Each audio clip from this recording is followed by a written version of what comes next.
Buenas tardes, estamos en el segundo taller del laboratorio ¿Te atreves a medir la circunferencia, el diámetro de la Tierra? Hoy vamos a trabajar con dos profes que muy amablemente nos han querido colaborar. Ellos ya han replicado esta experiencia en algunas oportunidades con sus instituciones educativas, con sus chicos. Entonces, pues tienen algo que no tenemos nosotros y es el experimento en sus mentes. ¿Listo? La idea es que nuevamente, como lo hicimos ayer en el taller en la Sergio Arboleda, hagamos todas las preguntas y tomemos nota, como les mencioné hace un ratico, de cada uno de los pasos que ellos nos van a indicar. El taller que vamos a trabajar hoy, que nos compete directamente hoy, es para tratar de entender qué es, para qué sirve la meridiana y cómo se mide. ¿Listo? ¿Estamos claros todos? Entonces arranquemos de una vez. Bienvenidos nuevamente.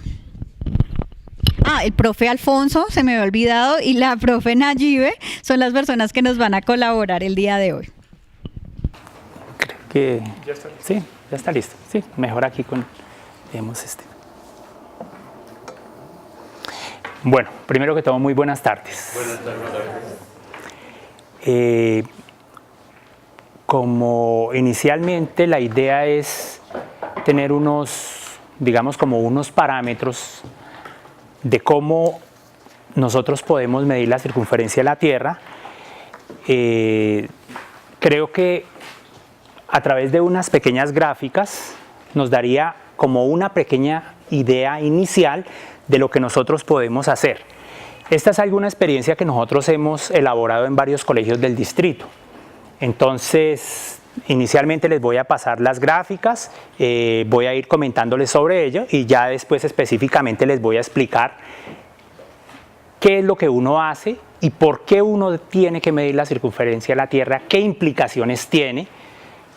Y voy a dar una explicación un poco más precisa sobre esa experiencia de Eratóstenes. Entonces, arrancamos allí, digamos, con los materiales que uno utiliza, digamos, para hacer esta experiencia.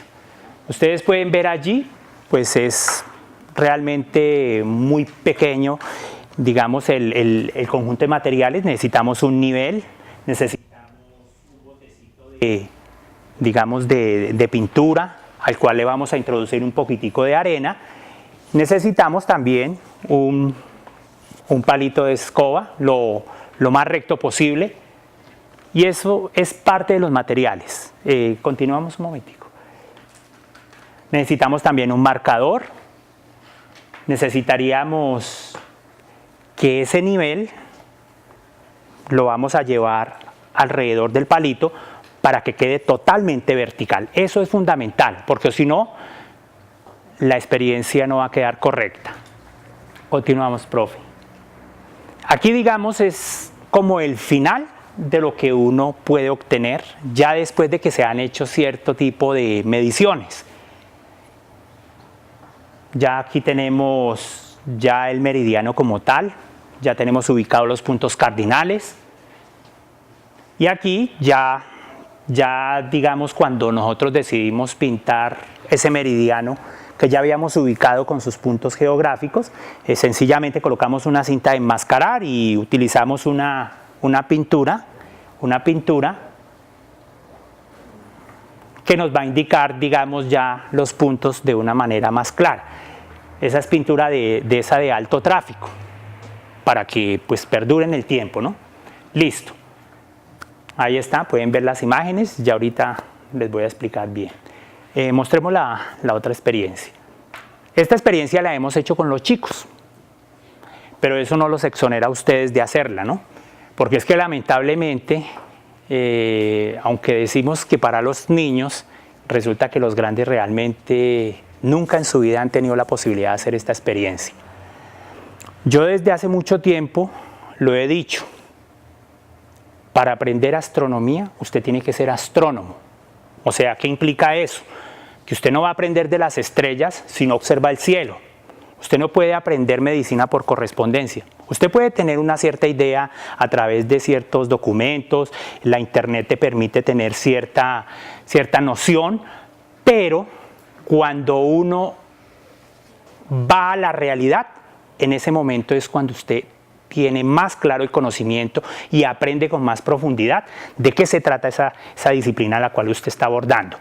Nosotros hacemos énfasis en que esta experiencia la tienen que hacer todos los niños y todos los jóvenes, porque esa experiencia le va a permitir a usted entender por qué es importante ese experimento que hizo Eratóstenes, que puede ser elemental, pero el fondo del experimento es realmente pero muy profundo. Ahorita voy a explicar un poco más acerca de ello. Bueno, esta es otra experiencia que hicimos en otro colegio. Entonces ahí pueden ver uno de los chicos lo que está haciendo. Pues con el nivel de constructor, sencillamente lo único que hace es orientar el palo de una manera vertical. Aquí comenzó a tomar ya mediciones de la sombra. Ahorita vamos a indicar de qué manera se tiene que hacer.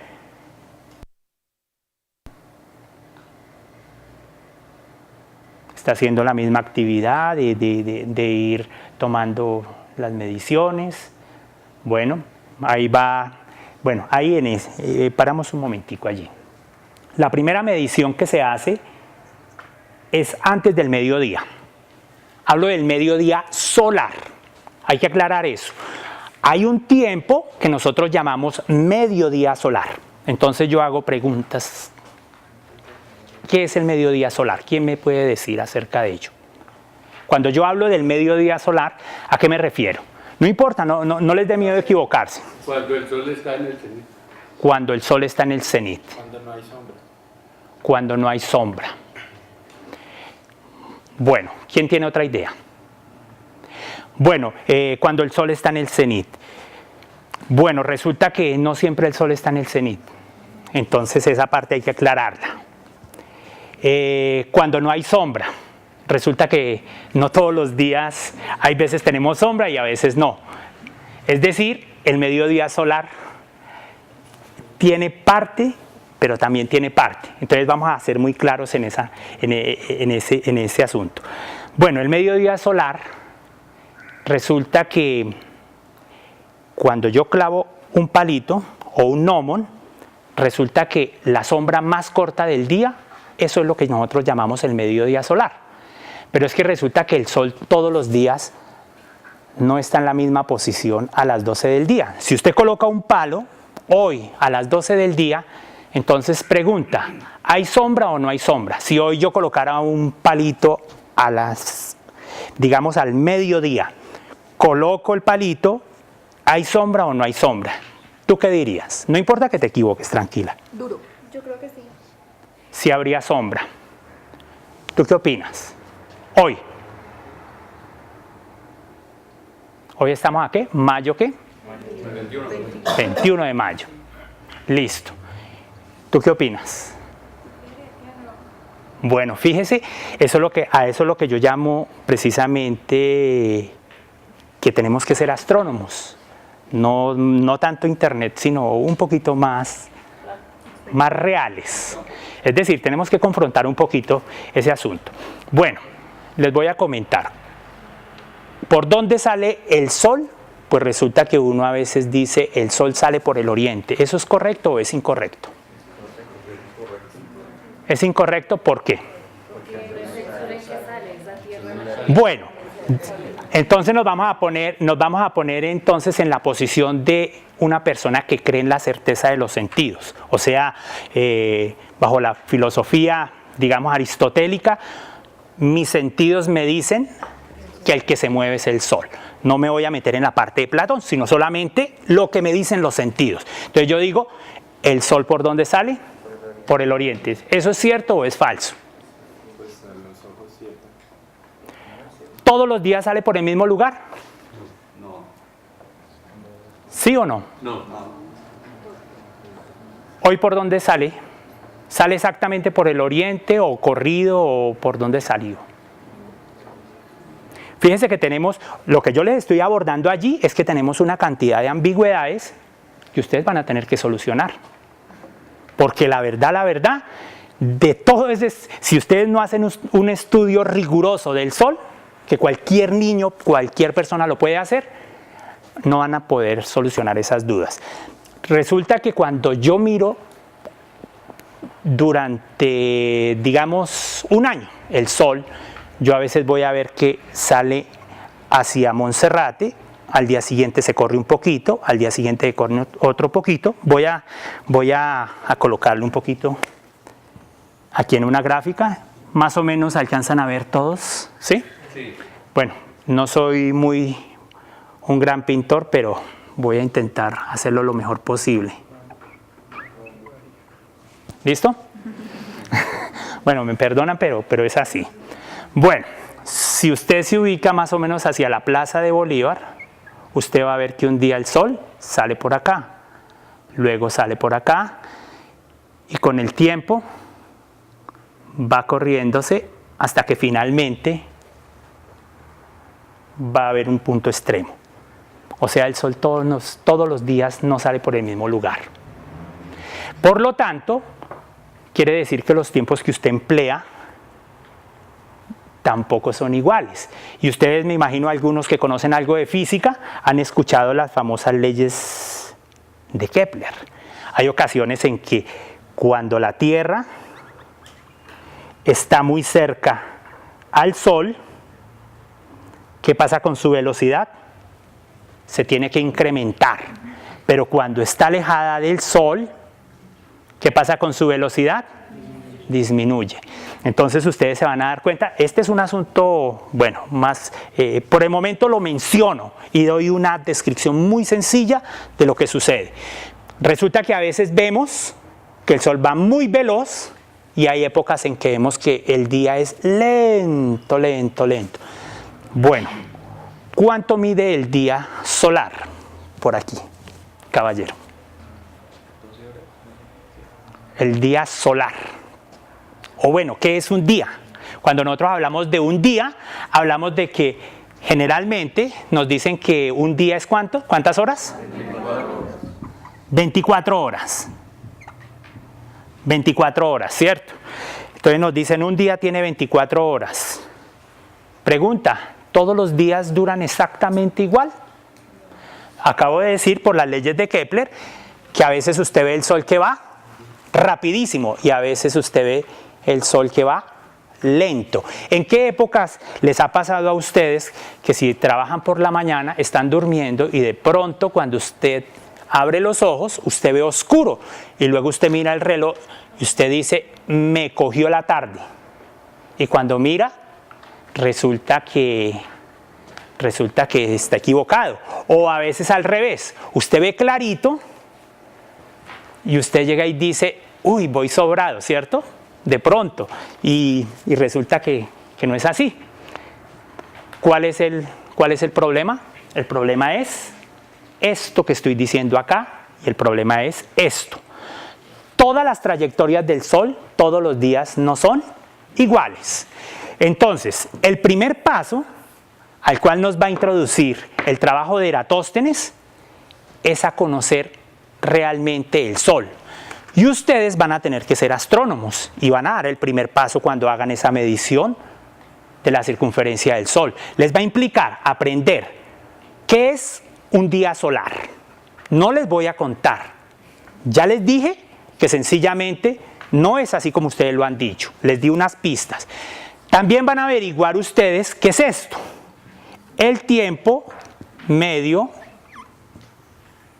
de Greenwich. ¿Sí? Lo primero que aclaramos es, ¿un meridiano qué es? Pues una línea imaginaria que sirve como punto de referencia que va de polo a polo. ¿Listo? ¿Para qué nos sirven los meridianos? Para las horas, ¿cierto? Para las horas. ¿Para qué más nos sirven los meridianos? Para ubicarnos más o menos. Bueno, en realidad es un punto de referencia y ya sabemos que ese punto de referencia es el que nosotros vamos a buscar. Nosotros vamos a buscar hallar el meridiano que va a cruzar exactamente por el lugar donde yo estoy. Yo sé que hay muchos maestros de geografía que de pronto no estarían muy de acuerdo conmigo, porque cuando uno les pregunta, bueno, ¿qué es la latitud? La gente le recita a uno muy bien eso. Llegan y le dicen, ¿latitud qué? Es la distancia que hay del Ecuador hacia el norte y la distancia que hay del Ecuador hacia el sur, que es un paralelo, ¿no? Resulta que longitud, le dicen, es la distancia que hay del meridiano de Greenwich hacia el oriente y hacia el occidente. Listo, y uno lo define bien. Pero si yo llego y salgo de pronto a la terraza aquí encima y les digo, bueno, les doy 3 horas y usted me va a dar su posición geográfica, ¿qué opinan ustedes? ¿Serían capaces? Pero ustedes definen perfecto eso. Entonces ahí es donde uno se da cuenta que muchas veces lo que uno cree definir, la profundidad como que no mucho. Entonces esto nos va a permitir que ustedes se adentren un poquito en esa parte de astronomía y hagan estudios del Sol. Yo no estoy hablando de investigación del Sol, pero sí pueden hacer estudios del Sol. Cómo se mueve el Sol, qué tiene el Sol, cómo puedo predecir dónde está el Sol. Todo eso usted lo puede hacer. Y las grandes herramientas que va a utilizar, mírelas, ahí las ha visto. Palos, cuerdas, marcadores y por supuesto cerebros. Eso es todo lo que necesitamos. Bueno, van a tener que hablar de este tiempo medio de Greenwich. Dijimos que el meridiano de Greenwich, lo acaba de decir la niña allí, nos dijo que era un meridiano que cruzaba por una ciudad británica, en este caso inglesa, y que ese es el punto de referencia sobre el cual nosotros elaboramos las horas, ¿cierto? A partir de allí, nosotros podemos dar la hora de cada lugar de la Tierra. Listo. Ese es el que nosotros vamos a hallar. Ustedes van a hallar, como dijimos, el meridiano en cada lugar donde usted se va a ubicar. Bueno, pero dice acá tiempo medio del meridiano cero de Greenwich. ¿Qué quiere decir eso? Yo dije, ¿cómo? Es un promedio. Resulta que yo dije que todos los días no son iguales por leyes de Kepler, y yo dije que todos los días la trayectoria del Sol, a veces vemos que la trayectoria del Sol es así y a veces la vemos un poquito más así, a veces un poquito más así, o sea, no gasta el mismo tiempo. Imagínense ustedes si en astronomía usáramos el tiempo solar, tendríamos un problema, porque no tenemos un marco de referencia exacto. Entonces, por eso hablamos de esto. Usted puede hallar y este tiempo medio de Greenwich, el día, ¿cuánto dura? 24 horas exacticas, y es el que usted utiliza ¿dónde? En el reloj. Ahí es donde usted lo utiliza. Resulta que este es un tiempo promedio. ¿Cómo se saca? Pues es muy fácil. Usted va a coger 365 días al año, va a coger un cronómetro y todos los días toma el tiempo que dura el Sol. Puede arrancar a cualquier hora. Podemos arrancar ahorita, cuando esté allí. Cojo un astrolabio, estoy pendiente cuando pase exactamente por el astrolabio y ¡pin! El cronómetro. Dejo el astrolabio ahí quieto y espero que mañana llegue al mismo lugar. Pues resulta que no va a llegar al mismo lugar, va a llegar un poquito corridito, pero puedo hacer más o menos una pequeña corrección. Y si lo hago 365 días, me va a dar una tabla y después divido entre la cantidad de días y me va a dar 24 horas. ¿Listo? Quiero aclarar ese tipo de cosas para que ustedes se animen a ser un poquito más astrónomos de... ¿Sí? Yo en ningún momento estoy diciendo que el computador no sirve, el software nos ayuda, sí, el tablero nos ayuda, pero le estoy diciendo que hay que ser un poquito más astrónomos de arriba. Bueno, ahora vamos al famoso experimento del señor Eratóstenes. Bueno, Eratóstenes, ¿quién era Eratóstenes? ¿Lo han escuchado? 200 años antes de Cristo. 200, ¿En qué? más o menos. Tal vez el primer experimentador que se tenga noticia. Bueno, de pronto no tal vez el primer experimentador, pero sí era uno de los grandes sabios de la Biblioteca de Alejandría, y sí, más o menos siglo III antes de Cristo.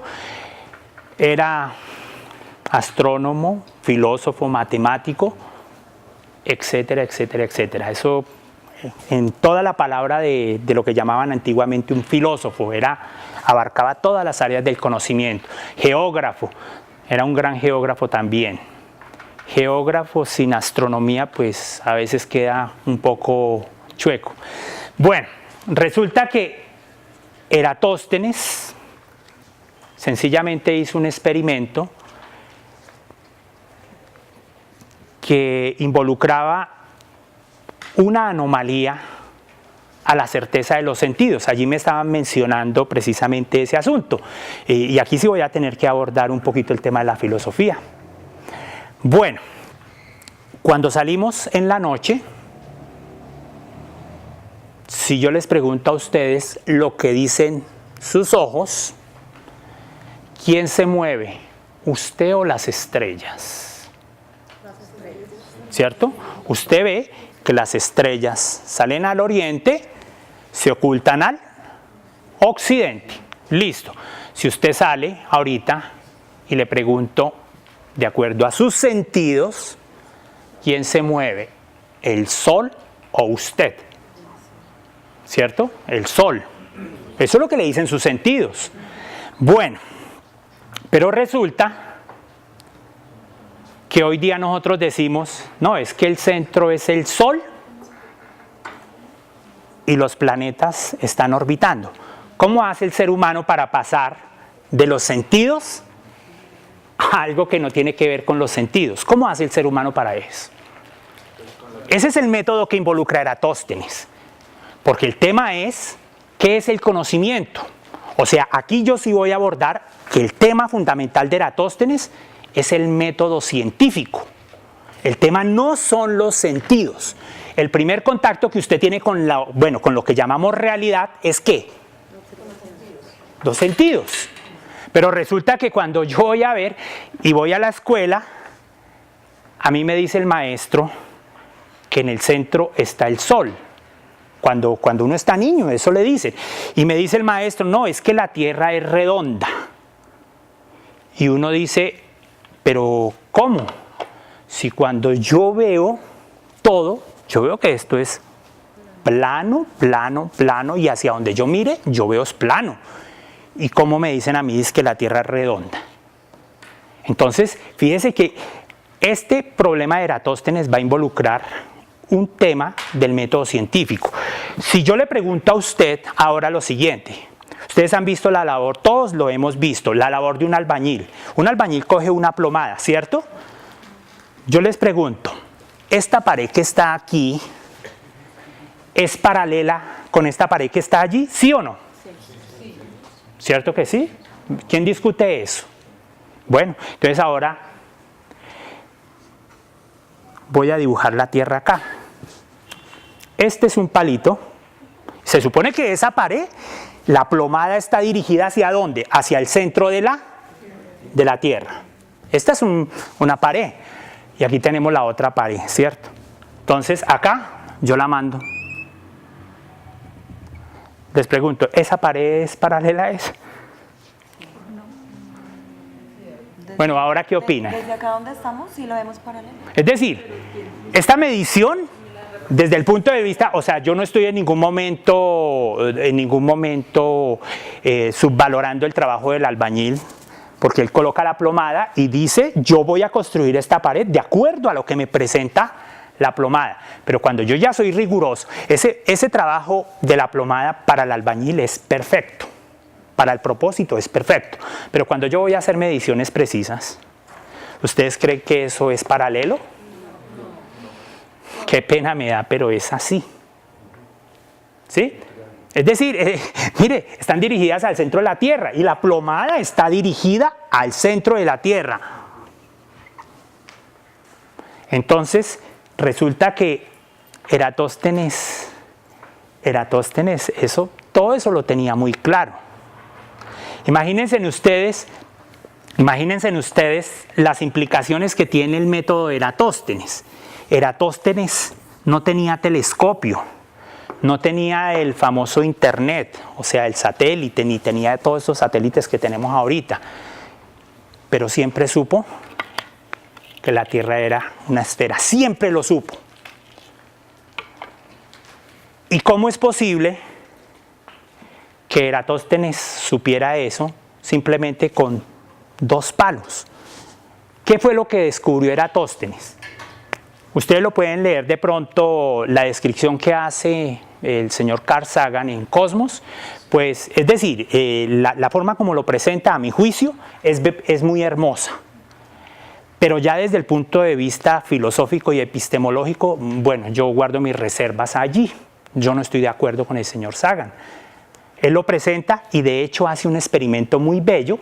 Valdría la pena que cada uno de ustedes revisara el video, porque está en YouTube, se pueden meter allí, lo extraen sobre la medición de la circunferencia de la Tierra de Carl Sagan.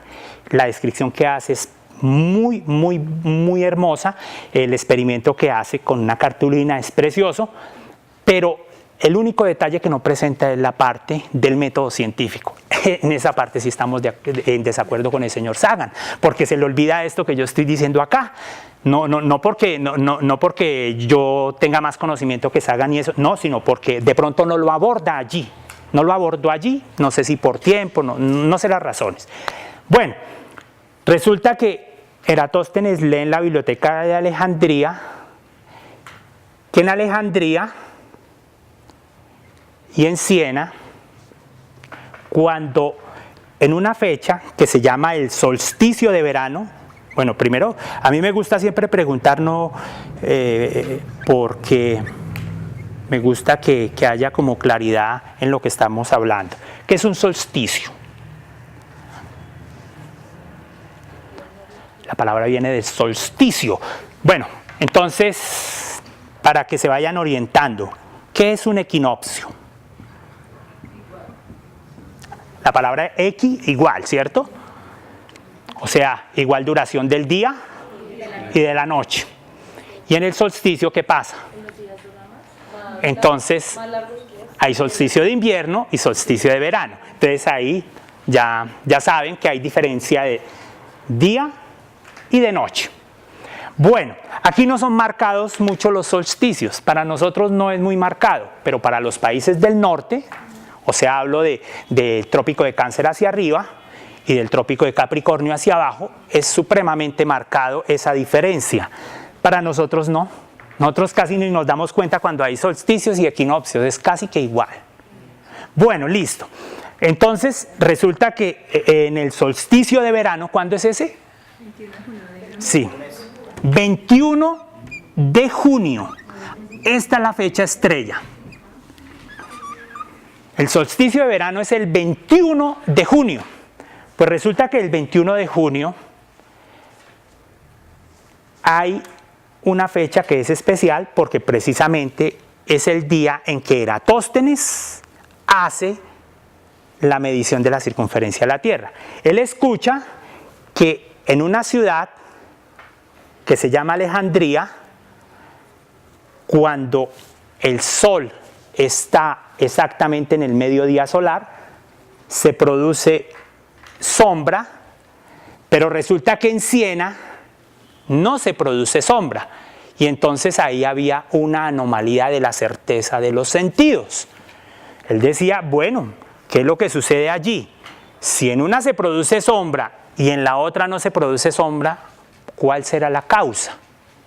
Si la Tierra es plana, pues la primera hipótesis que él tendría es que en ninguna de las dos se produciría sombra o en las dos se produciría sombra al mediodía solar.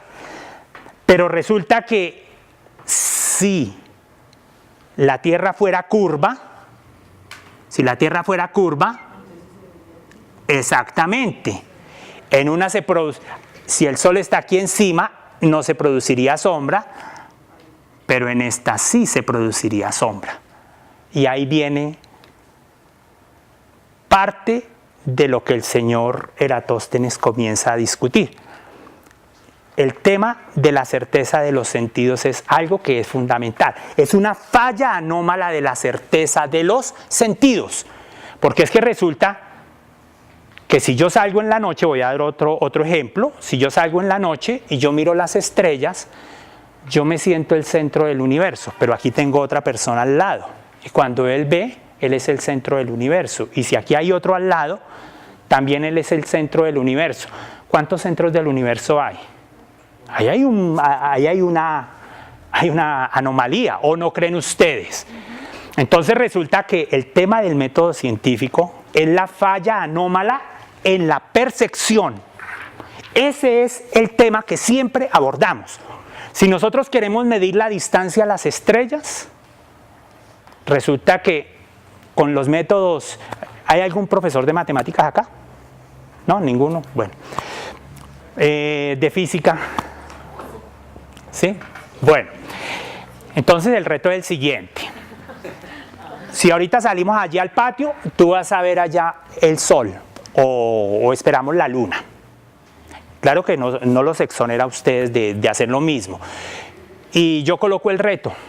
Mida la distancia de donde usted está a ese astro. Con todas las matemáticas que usted sepa, hágale. Y usted puede coger los libros de texto, y los libros de texto son bellísimos en eso. Le muestran a uno todo un mundo ideal perfecto. Cuando uno lo va a hacer, ¡ay, Dios mío! Entonces, yo maestro de físicas casi por casi 20 años y metido en la astronomía también como otros 20. Y bueno, yo voy allá a hacer el experimento. Pues resulta que ahí es cuando entendí lo de Aristarco, la medición que hace Aristarco. Entonces yo llego y mido con un astrolabio. En los libros de texto se lo presentan a uno los de trigonometría. ¿Es cierto, profesora? El método de Aristarco de Samos para medir la distancia a las estrellas. Llego, yo mido un angulito, me desplazo, tengo ese ángulo, tengo esta distancia, mido otro angulito y supuestamente ya tengo dos ángulos, tengo una distancia, por lo tanto aplico teorema del seno y del coseno, soluciono el problema. Quiero verlo en la realidad. Entonces le presentan a uno un mundo maravilloso. Y cuando uno va a llevar eso a la realidad, resulta que es otra cosa totalmente diferente. Ustedes lo van a analizar. Yo recomiendo que miren el texto original de Eratóstenes. Yo analizo el texto, lo pueden consultar en el siguiente, aquí en la Luis Ángel Arango lo consiguen. Y hay varias copias, hay como 3 copias de la enciclopedia Sigma. Lo consiguen en español, de la enciclopedia Sigma. Ese está como en el tomo 1 o 2, no recuerdo. El original de Eratóstenes, lo van a leer. Me perdonan, es media página. Media página, pero ustedes lo van a leer. Sigma, no recuerdo si es en el tomo 1 o en el tomo 2. Esa es de James R. Newman.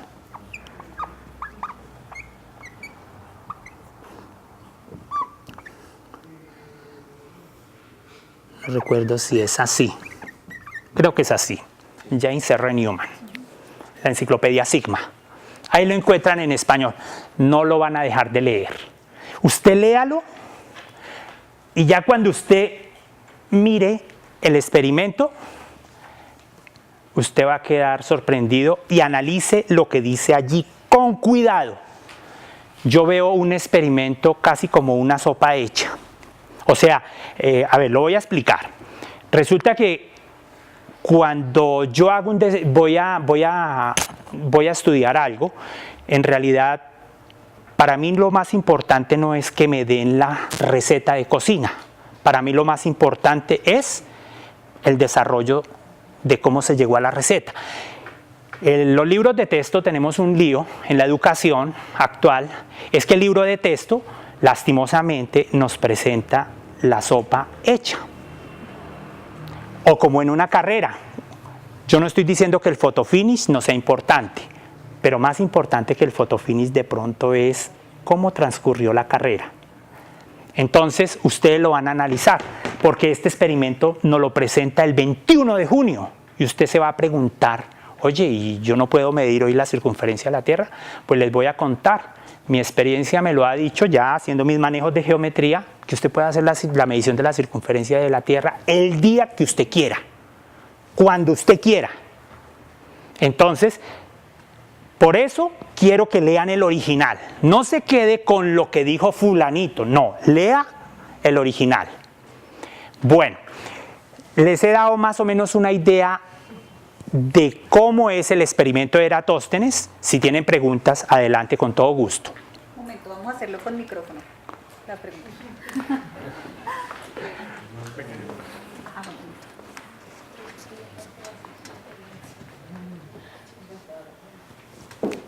Todo comprendido, no hay preguntas. No les dé miedo de equivocarse, tranquilos.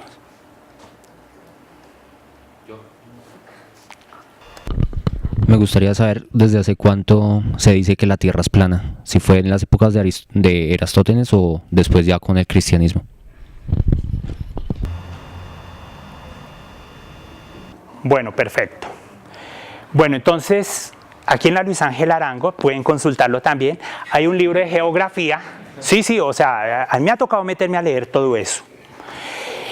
Hay un libro de un gran sabio de la época de Eratóstenes, también del siglo III antes de Cristo, se llama La Geografía de Estrabón, también lo pueden consultar. Geógrafo griego, Estrabón. La geografía. Está en español de Editorial Aguilar. Y ahora sí comento lo que dice Estrabón. Y también van a consultar otro, a Claudio Ptolomeo. Estoy hablando siglo III antes de Cristo, Estrabón. Tercero antes de Cristo. Imagínense. En la geografía de Estrabón ya se planteaban todos los mapas de cómo los griegos ya le habían dado, hablan de que el faraón Necao le había mandado una expedición para que diera toda la vuelta al África, es decir, que en el mapa de Estrabón, pues como digo, voy a tratar de hacer un medio mapa ahí de Europa y todo eso. Bueno, pero aquí para que más o menos, y aquí el África y todo eso. Bueno, en el mapa de Estrabón se ve un mapa semejante más o menos a esto. Eso era lo que se conocía más o menos en la antigüedad, siglo III antes de Cristo. Y se menciona los viajes del faraón Necao desde Egipto, ¿no? Ya se le había dado la vuelta al África.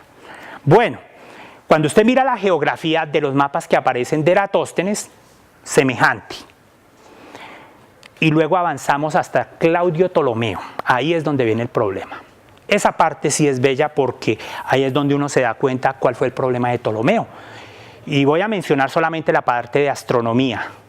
En las matemáticas y en la astronomía, gravísimo, porque nos metió otra vez el tema de que usted es el centro del universo, y, o sea, la certeza de los sentidos, y cogieron toda la filosofía platónica y aplastaron todo el conocimiento que había. Digo, es para que ustedes lo consulten y eso ya está, gracias, está en disposición para todo el mundo. Bueno, cuando vemos la geografía de Claudio Ptolomeo, pues eureka. Claudio Ptolomeo hace esto. Cerró acá. O sea, no dio la vuelta al África. Cerró acá. Y cerró por este lado también. Y entonces uno dice que, ¿cómo así? ¿Y Claudio Ptolomeo cuántos siglos después fueron? De Estrabón. Más o menos son como 5 o 6 siglos. ¿Y por qué hizo esto? ¿Por qué hizo esto? Y esto fue lo que le llegó a toda Europa. Pero la gente más ilustrada, como el cardenal Nicolás de Cusa, que fue el genio del Renacimiento, que después impulsó a Paolo de Pozzo Toscanelli, a Colón, todo eso es impulsado por el cardenal de Cusa, geómetra, físico, todo eso. Resulta que el cardenal de Cusa nunca, siempre supo que la Tierra era así. Y supo cuál era la geografía, siempre se supo todo. Pero ¿qué fue lo que hizo Claudio Ptolomeo? Esto fue lo que le llegó a todo el mundo. Pues metió a Europa en un oscurantismo, la cosa más brutal. Entonces uno dice, bueno, entonces se los dejo ahí para que ustedes lo miren y saquen sus propias conclusiones y revisen. Hay unos estudios de la Universidad Johns Hopkins, como todas las mediciones que hizo Claudio Ptolomeo en astronomía, en el Almagesto, pues realmente son fraudulentas. Yo no me lo inventé, pueden buscarlo. Lo encuentran original ahí en la internet. Entonces pueden encontrarlo por los fraudes de Claudio Ptolomeo de la Universidad Johns Hopkins de los Estados Unidos. Se mostró eso. Las mediciones del Almagesto no corresponden a lo que Claudio Ptolomeo dice. Entonces imagínense ustedes, más o menos como para darte una idea de que puedas consultar. No sé si alguien tiene otra pregunta, ¿sí?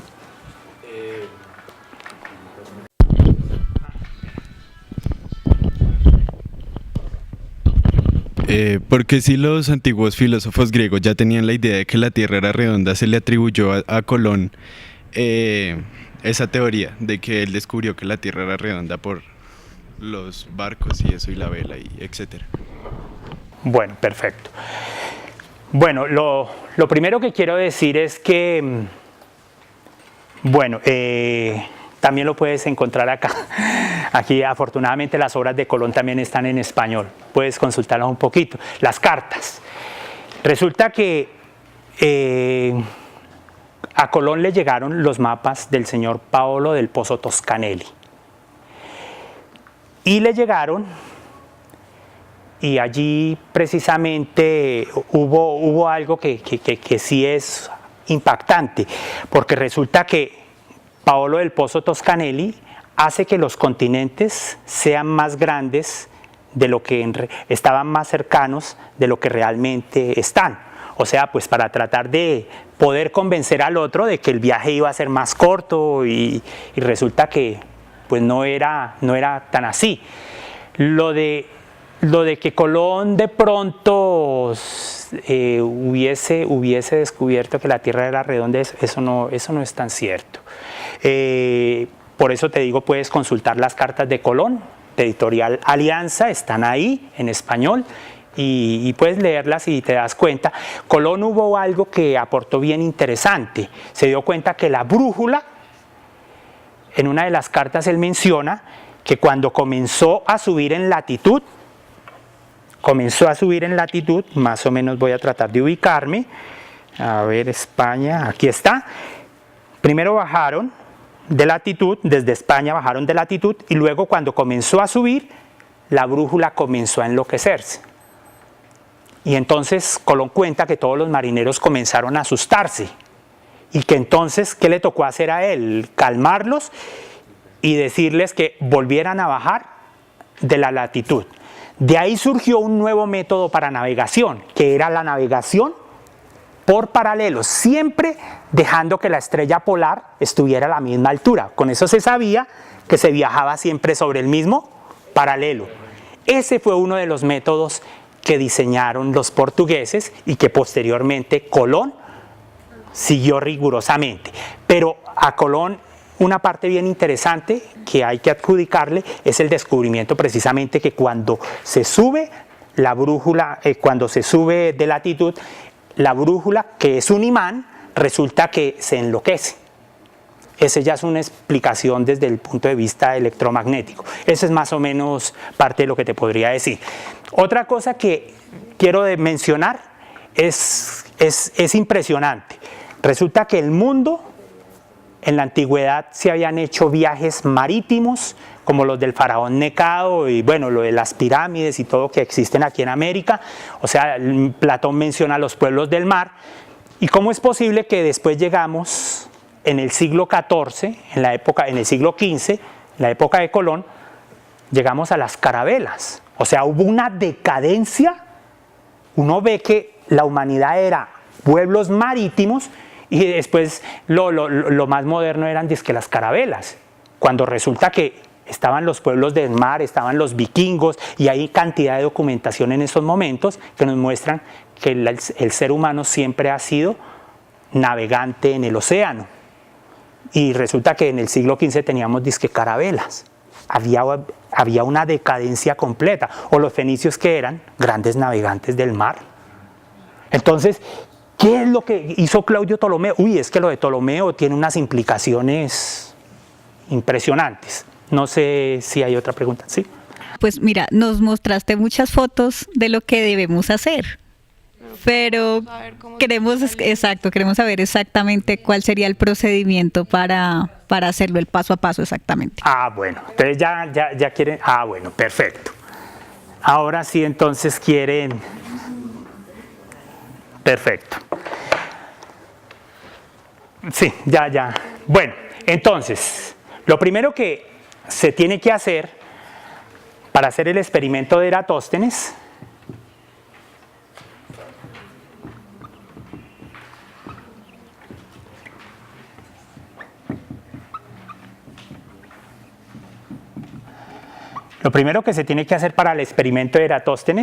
es tener unos materiales.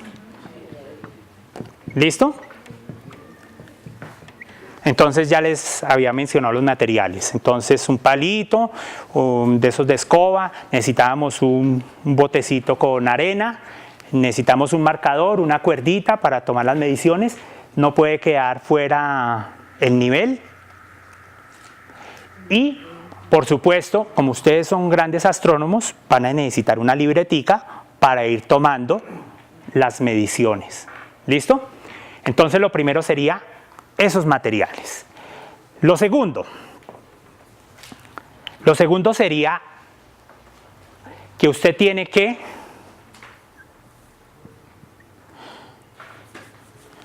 tener en cuenta el tiempo solar. El tiempo solar. Bueno, entonces el tiempo solar, usted va a tener en cuenta, puede tomar desde las 11 a.m. a la 1 p.m., puede usar el reloj si quiere, puede utilizar desde las 10 a.m. a las 2 p.m., o sea, un transcurso de 4 horas, o puede desde las 9 hasta las 3 p.m. Cualquiera de esos periodos de tiempo se pueden usar, de acuerdo, pues más o menos a la disposición que ustedes tienen. Listo. Resulta que, ¿por qué antes del mediodía y después del mediodía? Porque es que lo que nosotros vamos a analizar allí es unas sombras que se van a producir precisamente a partir de ese gnómon. Entonces, allí la profesora está mostrando la primera sombra que se produce, digamos, a una determinada hora antes del mediodía. Listo. Entonces la marcamos. Esa determinada hora, ¿cuál puede ser? 11:40. Puede ser, lo importante es que sea antes del mediodía y después del mediodía. Tiene que estar en un periodo. No necesariamente tiene que ser a las 11, puede ser 11:30 y 12:30. Antes del mediodía y después del mediodía. Aclaro, el mediodía solar, ¿cuál es? La sombra más corta del día, que es más o menos aproximado en el tiempo del reloj, es como las 12. Aproximado. Bueno, el potecito de arena, ¿para qué sirve? Solamente para sostener el palo y mantenerlo vertical. ¿Listo? Darle estabilidad al palito. Puede ser grande, puede ser chico, no tiene ningún. Yo tengo una pregunta. Sí. Tú nos acabas de dar unos horarios para hacer las mediciones. Porque uno es más largo que otro. Digamos, lo que de 9 a.m. a 3 p.m. o de 11 a.m. a 1 p.m. Lo que pasa es que tú puedes tomar mediciones durante estos tiempos y lo único que va a variar es la cantidad de mediciones. Pero igual, el meridiano te va a pasar por el mismo sitio. Entonces, si tomas esta, vas a obtener una primera medición de sombra, digamos, aquí está el potecito, vas a obtener una medición, digamos, a las 11 a.m. Luego, una más corta, una más corta y finalmente la más corta del mediodía y posteriormente la sombra comienza. Es que no me gusta dar la descripción porque es que eso es como cuando a uno le cuentan el cuento, entonces usted...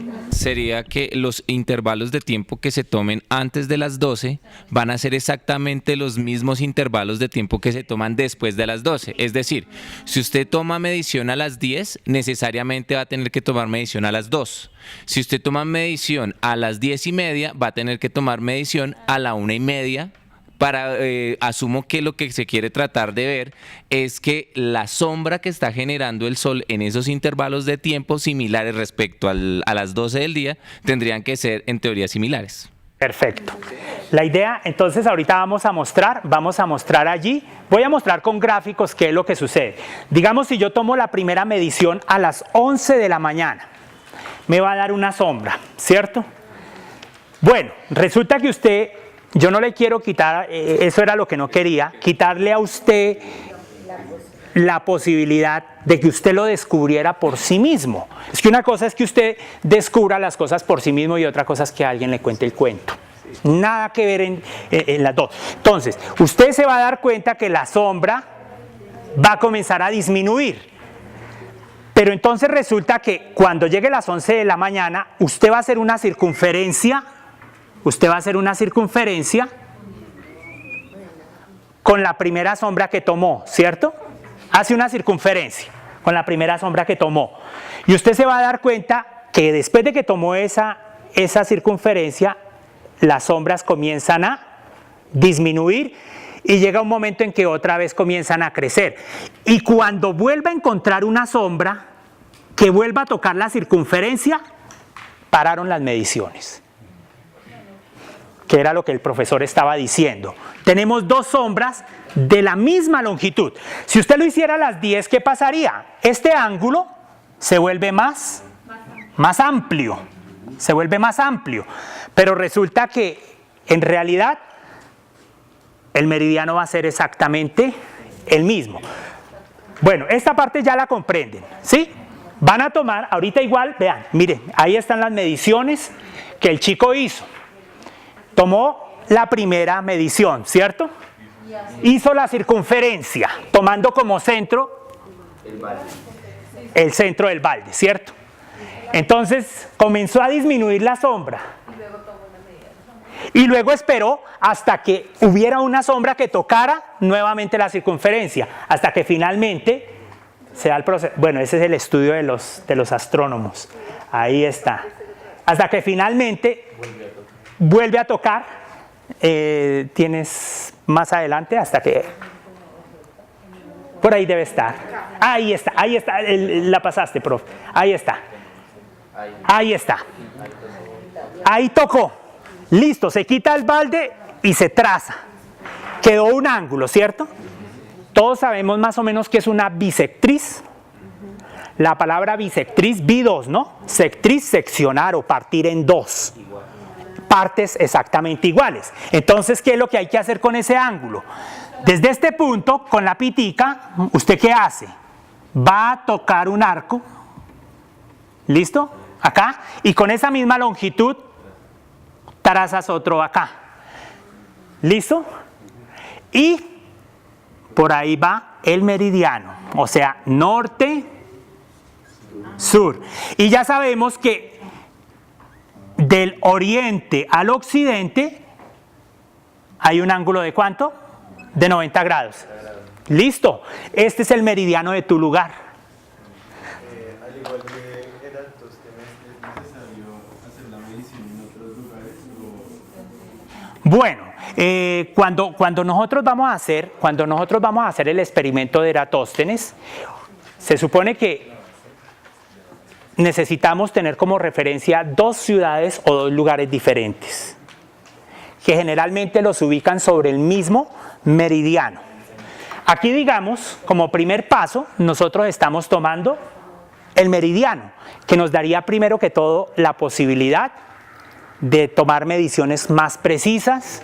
Nos enriquecería también la posibilidad de orientar astronómicamente el lugar, saber cuál es, qué localidad o qué lugar es el norte, el sur, el oriente, el occidente de la ciudad.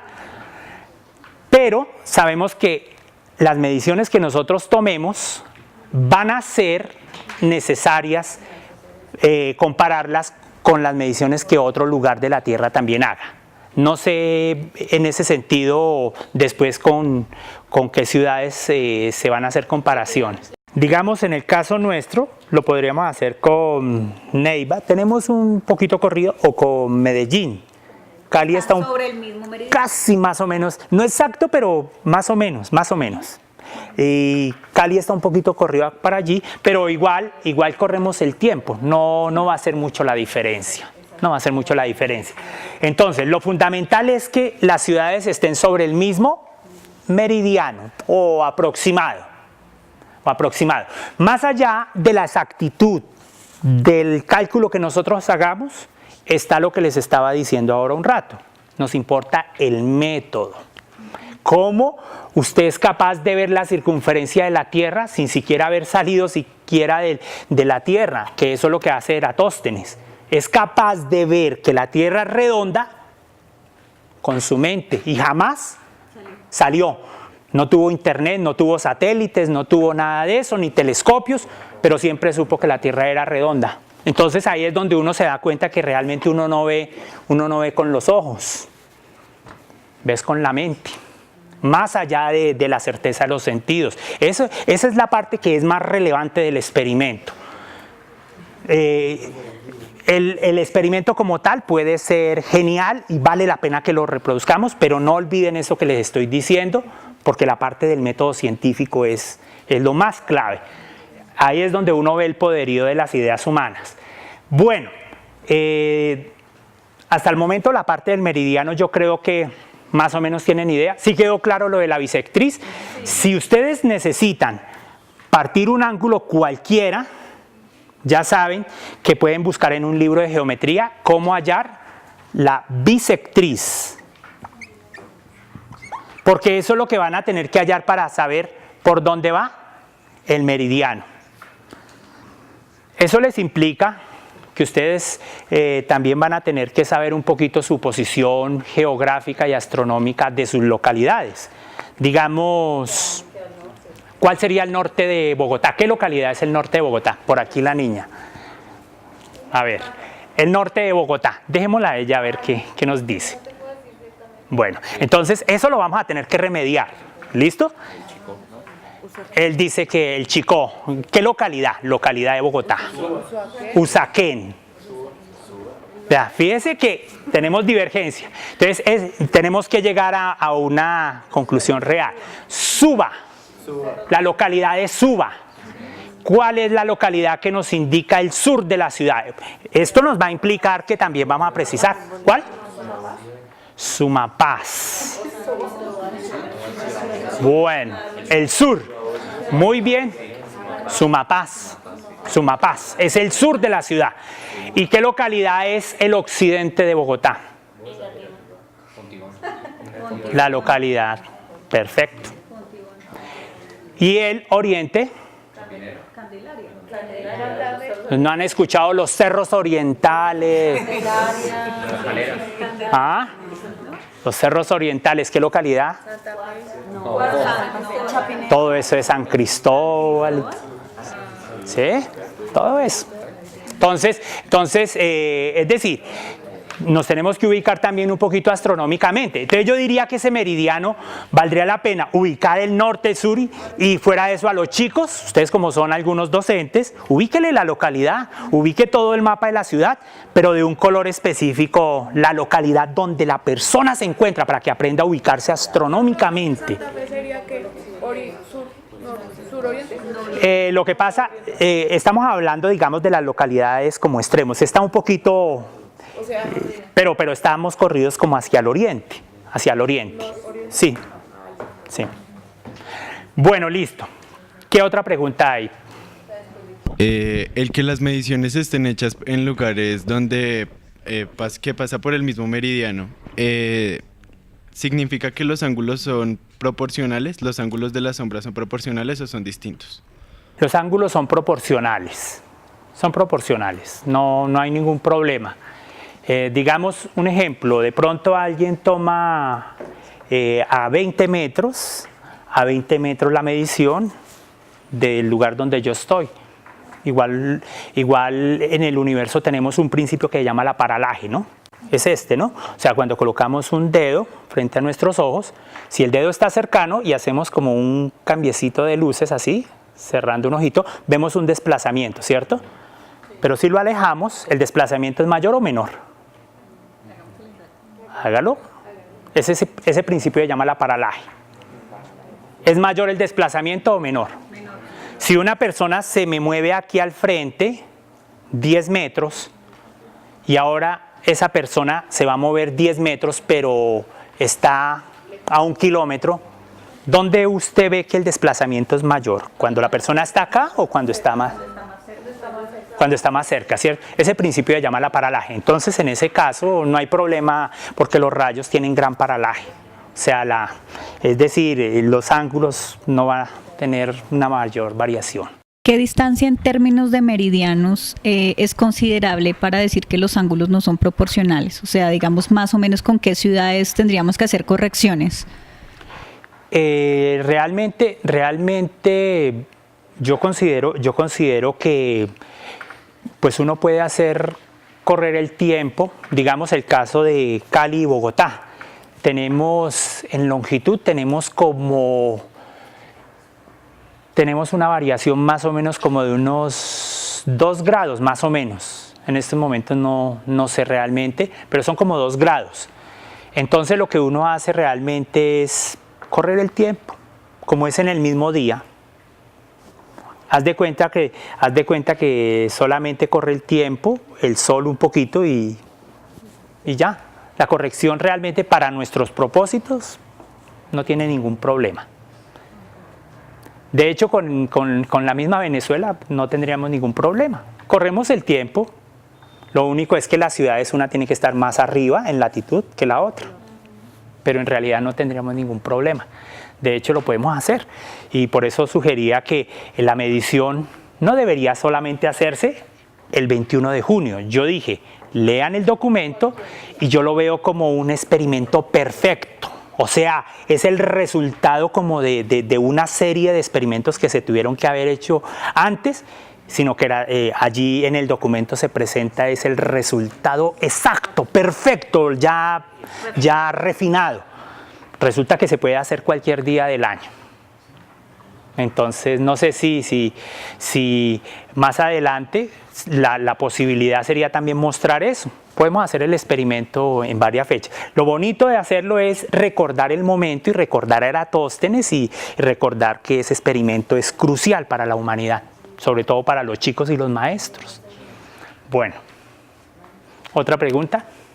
Bueno, pero si hacemos el experimento en el lado opuesto del planeta, al otro lado, tendría que dar lo mismo, porque pues, digamos, sí. en la otra cara, o sea, lo hacemos acá y lo hacemos exactamente al lado opuesto. Ya le comprendo.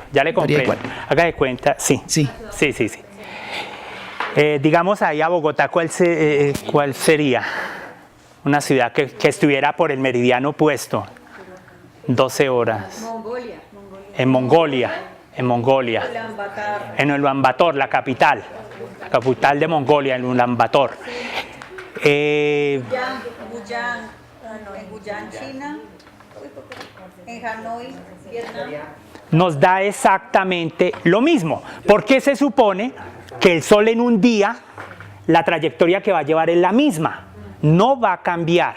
Entonces, por lo tanto, lo único que nosotros hacemos es que correr el tiempo, o sea, lo corremos mentalmente, pero en realidad no hay ningún cambio porque la sombra en el mismo día no va a cambiar el ángulo si son 2 ciudades opuestas, que es lo que tú dices. No habría ningún problema. Otra pregunta allí.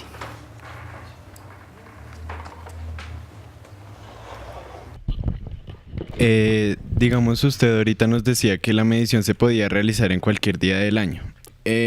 Si bien en todos los días la sombra del sol es totalmente distinta y por así decirlo en el experimento se reflejaba que el palo daba una medición exacta en ese día. ¿Qué pasa si digamos la cantidad de sombra o sea, no es igual a ese día, o sea, los cálculos van a dar diferentes, o sea, ¿por qué se podría hacer en cualquier día del año si es diferente la intensidad de luz?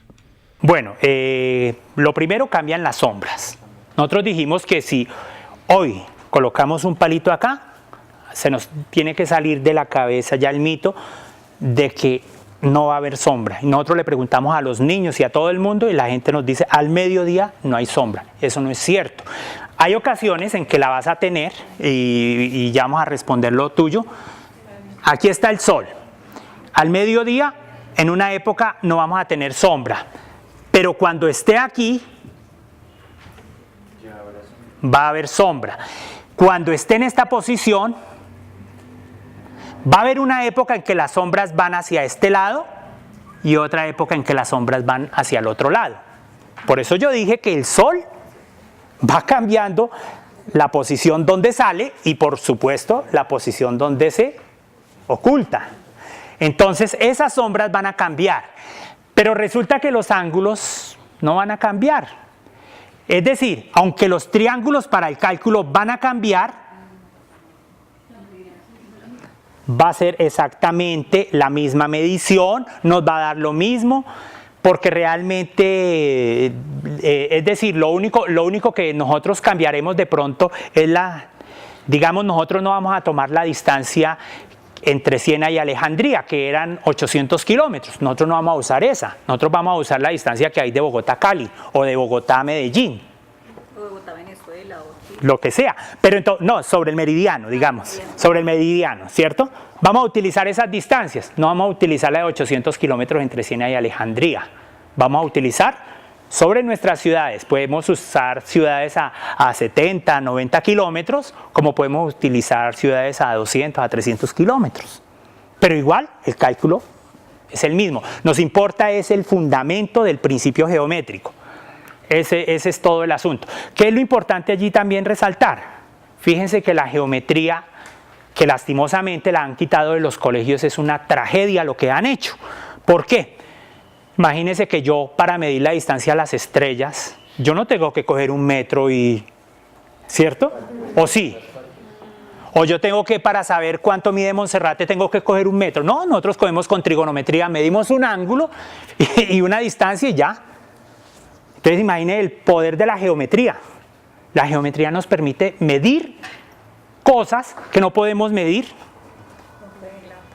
Imagínense el poder de la geometría. Eso es, ¿y qué es lo que han hecho con los currículos? La eliminaron. Aquí, Eratóstenes con un simple teorema de geometría, es capaz de medir los 40.000 kilómetros de la circunferencia de la Tierra y no necesitó sino sencillamente 2 palos y esa gran herramienta que crearon los griegos que se llama la geometría, que bueno, de hecho no es, la palabra de hecho es incorrecta, porque la geometría viene de la medición del espacio, no de la no de la Tierra. Ahí, esa es otra imprecisión que hay. Bueno, otra pregunta si tienen, con todo gusto. Buenas tardes. Buenas tardes. Mi pregunta tiene que ver con ya como por ejemplo con el experimento como tal.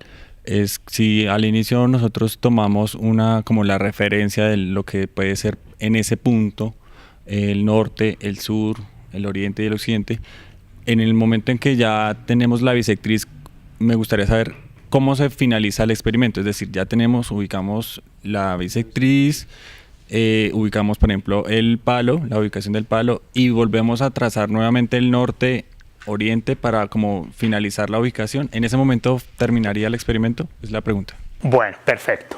Voy a explicar un poquito eso. ¿Por qué nosotros estamos hablando del meridiano?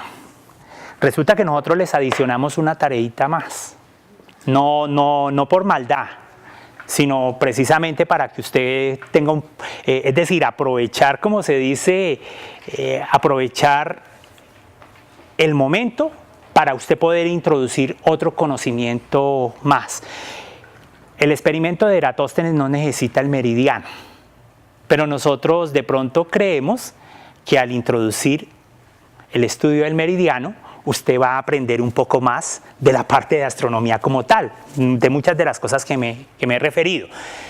Eratóstenes, ¿qué hace? Sencillamente, toma la medición de la sombra al mediodía. ¿Cuál es el mediodía? Es la sombra más corta de cualquier día del año. Digamos, usted va a ver que durante el día, si clava un palo, la sombra se va a ir acortando y se va a ir acrecentando, ¿cierto? Pero la más corta de todo el día, ese es el mediodía. Y por ahí va el meridiano. Lo que pasa es que eso le implicaría a usted que tiene que tomarse un tiempo y estar midiendo rigurosamente durante un buen trayecto, ir midiendo, ir marcando punto por punto, cada 3, 4 minutos, ir marcando el punto donde va la sombra. Y la más cortica, ya sabe que por ahí va el meridiano. Sino que nosotros hicimos la otra tarea con el ánimo de que ustedes se involucren en otras cosas más. Entonces, lo que usted va a hacer es, si ya tiene el meridiano, usted va a esperar, ya sabe que va a esperar que se ubique la sombra sobre el meridiano, que esa es la más corta de él. Entonces, ojo con eso, ya cuando vamos a hacer el experimento, la sombra más corta del día, eso es lo que usted va a hacer, la sombra más corta del día, y espera a que se ubique por el meridiano. Y ya, cuando se ubique, porque va a tener sombras, van a ir así, las sombras van a ir así hasta que llega una que se ubica sobre el meridiano. Esa es la que necesita y que vamos a tomar. Para que tomemos la medición y se nos va a formar un triangulito entre el palo y la sombra. Se nos va a formar un triangulito y ese es el que nos sirve para la medición. Entonces, ojo, todo mundo va a hallar su meridiano, pero el día 21 de junio ya sabemos que vamos a tomar la medición de la sombra más corta que se ubique sobre, o sea, la sombra que se ubique sobre el meridiano, esa es la que tenemos en cuenta, ninguna otra más. Medimos la distancia. La distancia desde el centro hasta el extremo de la sombra, no es más. Y ya con eso formó la distancia entre el palo y la sombra y se formó el triángulo, que es el que necesitamos para hacer el cálculo. Ya no necesitamos nada más. ¿Es complicado? ¿O sí? Dime tú.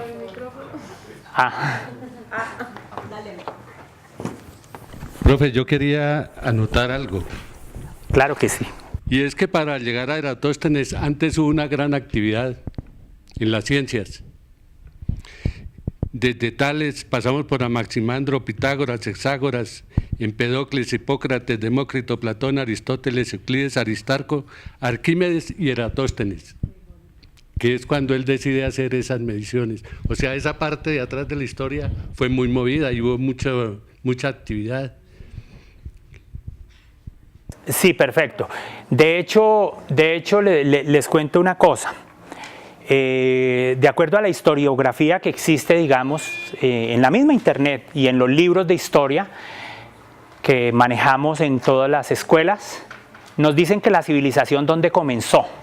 La civilización dicen que comenzó ¿en dónde?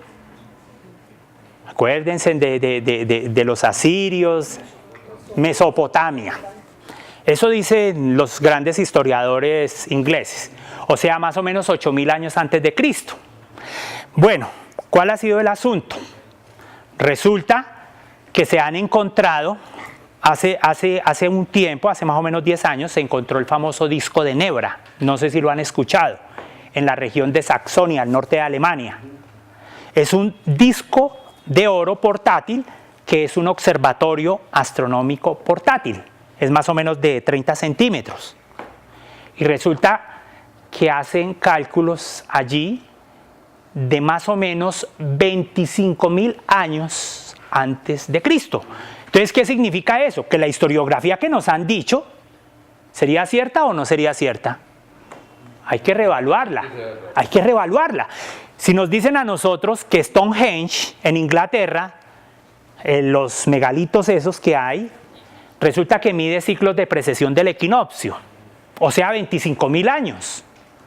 Entonces les pregunto yo a ustedes, ¿la humanidad será tan nueva como dicen los ingleses?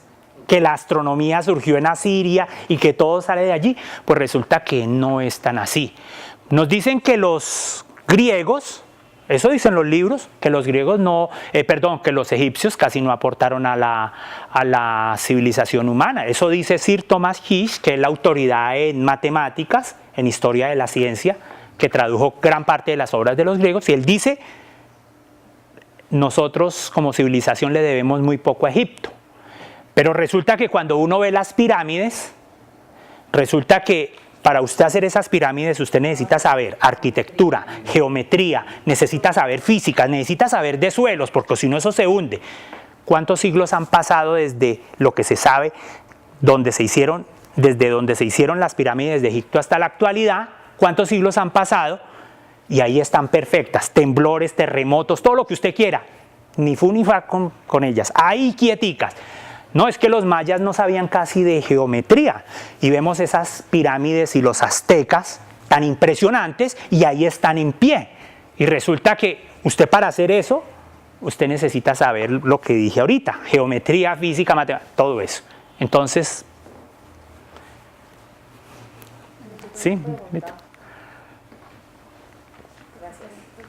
con respecto a lo que decían que el experimento se va a realizar aquí en Venezuela, pues digamos, ¿qué horarios se manejarían allá? O sea, teniendo en cuenta que allá, digamos así, por ley humana, el horario que se maneja es media hora más adelantado y por ley natural es 1 hora. Digamos, las diferencias horarias no afectarían el resultado del experimento. No afectan en nada. Ellos van a tomar sus mediciones, tengo entendido, profe, y ellos van a compartir, creo, sus mediciones con nosotros y lo mismo va a pasar con los otros países. Profe, teniendo en cuenta que este es el Año Internacional de la Luz, este experimento, o bueno, la replicación de este experimento de Eratóstenes, ¿en qué le aportaría a este año? No sé. O sea, ¿cuál sería la relevancia ahí? Bueno, por lo del Año Internacional de la Luz, de pronto no te podría responder en estos momentos. Tendría relevancia, a mi juicio, de pronto por la fecha de lo que estaba diciendo, lo del 21 de junio, digamos en cuanto a medición de sombras y por ese lado, pero digamos así en términos específicos de las propiedades de la luz y todo, que es de lo que se trata el Año Internacional de la Luz, no tanto le veo. Pero lo de las sombras me parece que es vital. Sí. Yo creo que en oposición o más bien complementando lo que tú dices, sí hay mucha relación. Incluso UNAWE Países Andinos adopta esta iniciativa es a través de la Unión Astronómica Internacional, quien está coordinando las actividades del Año Internacional de la Luz. Y también la Biblioteca Luis Ángel Arango, de este laboratorio lo tenemos enmarcado dentro del proyecto del Año Internacional de la Luz. Aprovechando que el 21 de junio es el solsticio de verano, pues vamos a reconocer un poquito la importancia del sol. Vamos justamente a celebrar el solsticio asocio con el Museo del Oro. Vamos a ver justamente estas ventajas o los movimientos del sol, por qué se hacen, por qué no, y aprovechando pues las propiedades de la luz para ejercer sombra sobre los cuerpos, justamente hacemos el experimento. Entonces tiene toda la relevancia del caso, el Año Internacional de la Luz, y pues como les digo, para que sepan, la Unión Astronómica Internacional y nosotros como biblioteca, UNAWE también, pues hacen parte de las instituciones que están celebrando junto con el Planetario de Bogotá, la Universidad de los Andes, la Academia Colombiana de Ciencias Exactas, Físicas y Naturales, la Universidad Nacional, entre otras, pues justamente se unen aquí en Colombia para celebrar este evento internacional. Ah, bueno, está bien. Sí, sí. Pronto no desconocía un poquito, sí, desconocía esa parte. Tranquila, no, sí.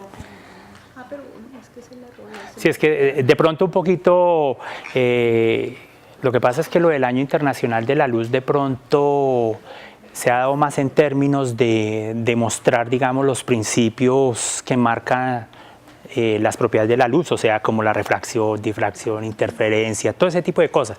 Por eso es de pronto que mencionaba un poco ello. Me gustaría saber una pregunta que tengo desde niño. ¿Por qué la Tierra es redonda? Y todos los planetas. Ah, bueno, listo. Esa es una pregunta realmente, yo diría que maravillosa.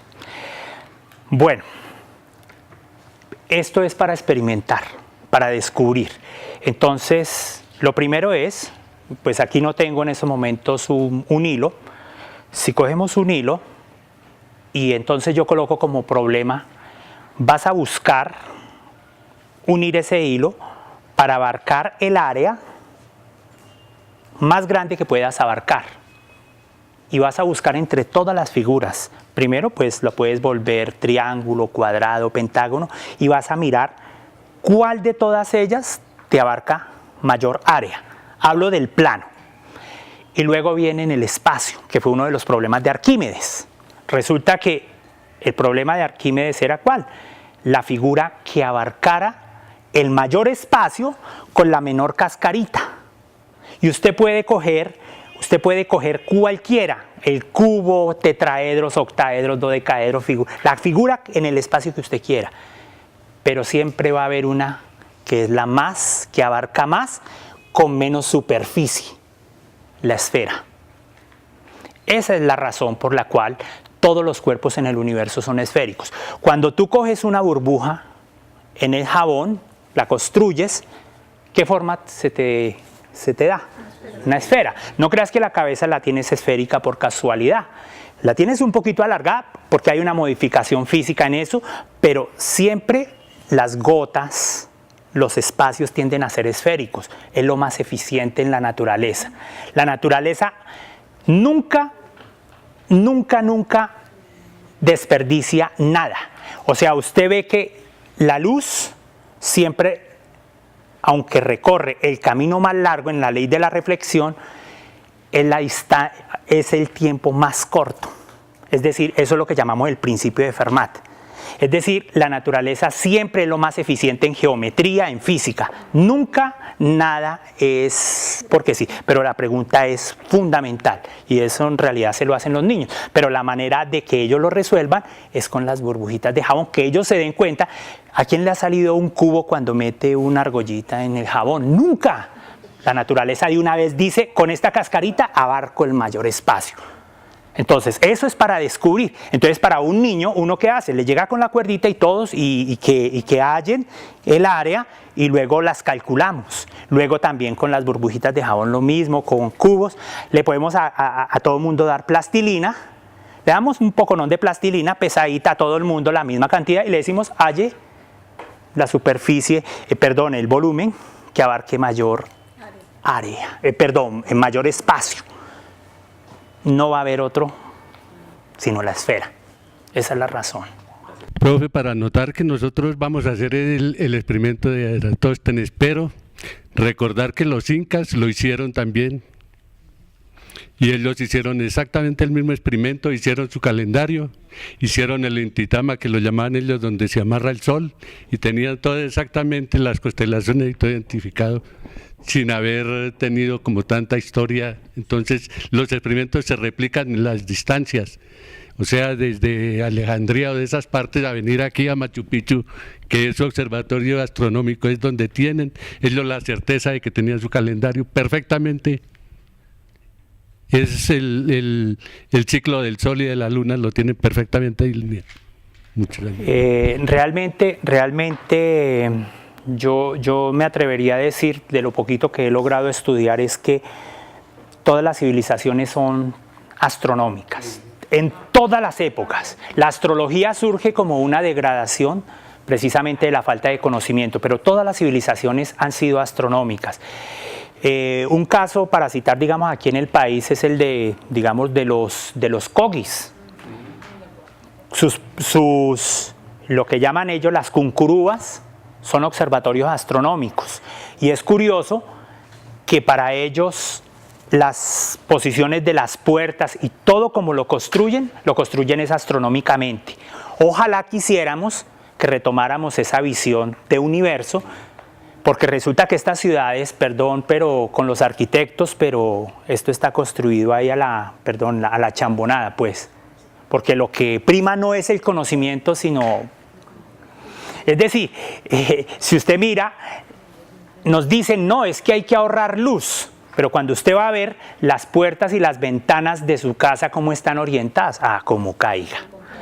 Resulta que los cogis, cuando van a construir sus puertas, sus ventanas, es decir, ubican todo astronómicamente, hasta los telares los ubican astronómicamente. Es decir, su conocimiento del sol tiene que ir a la realidad. De esa manera nosotros también tenemos que volver un poco a retomar ese tipo de cosas. Lo que conozcamos en astronomía tiene que ser utilizado en arquitectura, es decir, en todo lo que vivimos, porque lastimosamente tenemos una degradación en eso. Por respeto a la naturaleza, que se ha perdido. Sí. Bueno. Profesor, yo quiero saber una cosa. Usted nos explicaba que la esfera, pues, es digamos, la forma más eficiente de la naturaleza, pero ¿qué determina que los planetas sean esféricos? ¿La fuerza de gravedad o qué tipo de fuerza hace que digamos, que esa forma sea predominante en el universo? Bueno, resulta que una de las características en el universo fundamentales es la geometría. Por eso yo estaba haciendo un poco de énfasis en la geometría. Hay ocasiones en que, pero hablo de la geometría física. Digamos, no sé si alguien tenga una cuerdita y les muestro un principio físico, una cuerdita. Les voy a mostrar un principio físico. Mírela aquí. Bueno. Para hablarte de la geometría, pero no hablo de la geometría plana de Euclides, hablo de la geometría física, que es otra cosa, totalmente diferente. Bueno, yo aquí tengo una cuerda pues normalita y vamos a tratar de mostrar un principio de la naturaleza. Bueno, voy a tomar este pedacito. ¿Cómo se llama esta curva? Voy a guardar toda esta y acá. Esta, ¿cómo se llama esta curva? Mire, yo no hice nada. ¿Ustedes han visto las cuerdas de la luz?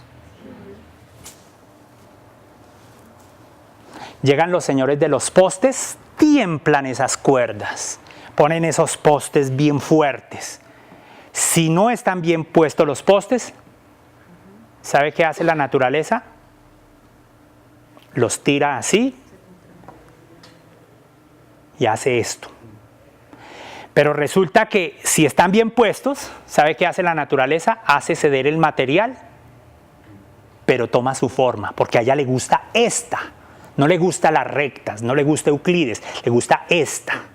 Entonces, esta curva se llama la catenaria.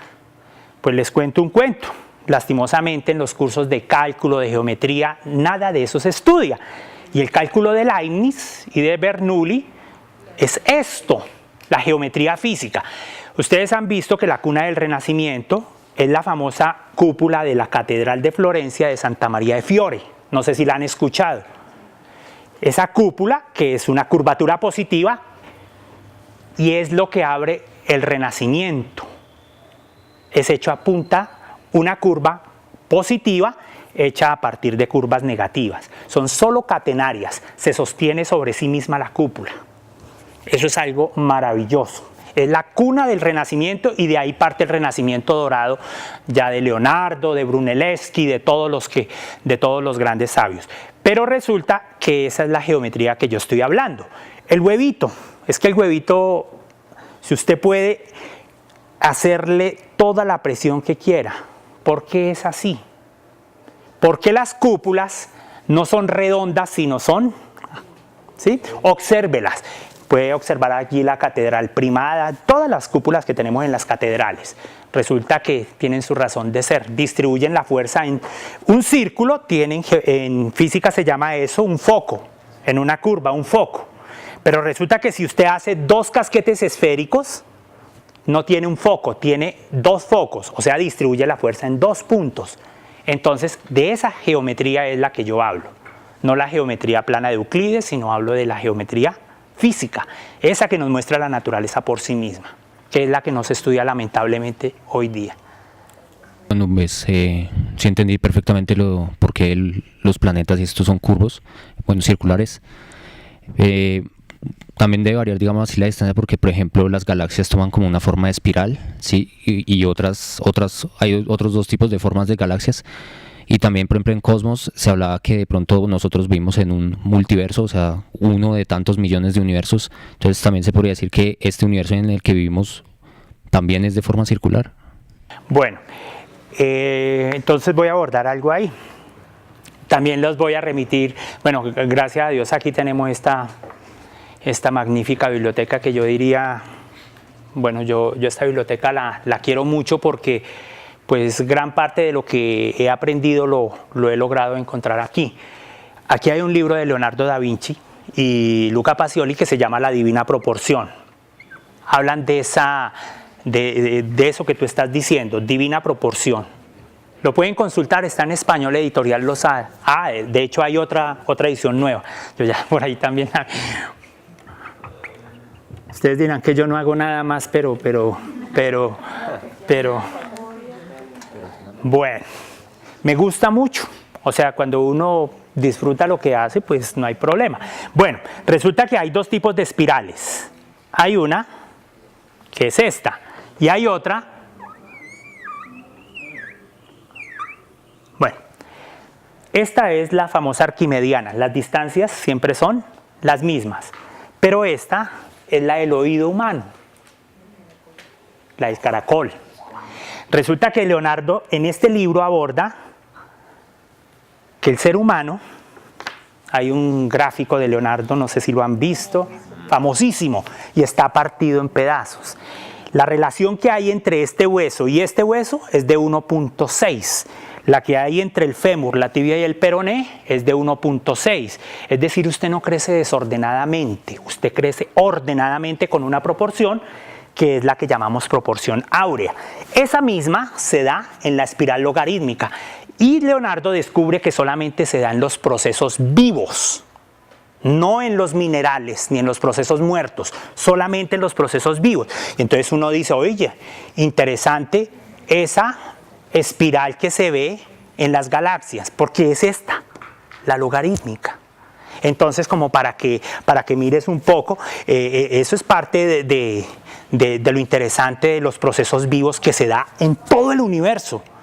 Y esto lo tienen las galaxias, porque uno ve los brazos y son espirales logarítmicas. Los indígenas nuestros usaban mucho este tipo de espiral.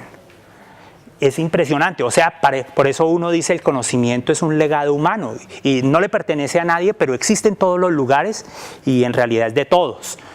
Bueno, no sé si te dejo la inquietud para que mires algo de Leonardo, es bellísimo. Esto es bellísimo para que lo revises un poco. ¿Listo? Bueno, muchísimas gracias. No, gracias a ustedes por haberme invitado.